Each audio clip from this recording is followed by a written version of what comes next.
അപൂർവമായ multiple myeloma എന്ന മാരക ക്യാൻസർ രോഗം ബാധിച്ച ദുരിതത്തിലായ മുണ്ടക്കയം സ്വദേശി നാസർ പുത്തൂരാന്റെ ചികിത്സാ സഹായ ശേഖരണത്തിനായി നാട് ഒരുമിച്ചു. ചികിത്സാ ധനസഹായ സമിതിയുടെ നേതൃത്വത്തിലാണ് പണസമാഹരണം നടത്തുന്നത്.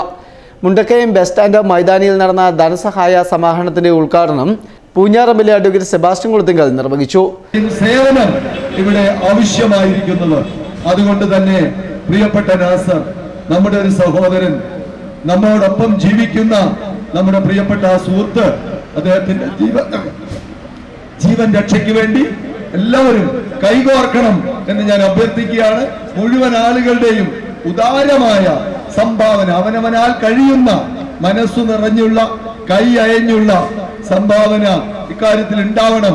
നാസറിന്റെ ജീവൻ തിരിച്ചു പിടിക്കാൻ, രോഗസൗഖ്യം നേടാൻ, ആ കുടുംബത്തിന്, കുടുംബനാഥന് തുടർന്നും ഉപജീവന മാർഗം തേടിക്കൊണ്ട് ആ കുടുംബത്തെ നയിക്കാൻ, പ്രാപ്തനാക്കാൻ പണം ഒരു തടസ്സമാവാൻ പാടില്ല.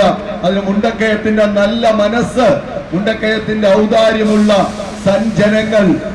മുണ്ടക്കയം ബസ് സ്റ്റാൻഡിലെ ബസ് യാത്രക്കാരിൽ നിന്നും, ദേശീയപാതയിലൂടെ കടന്നു പോകുന്ന വാഹന യാത്രക്കാരിൽ നിന്നും, വ്യാപാരികളിൽ നിന്നുമാണ് സമിതി അംഗങ്ങൾ പണം ശേഖരിച്ചത്. Festoon news, Mundakayam.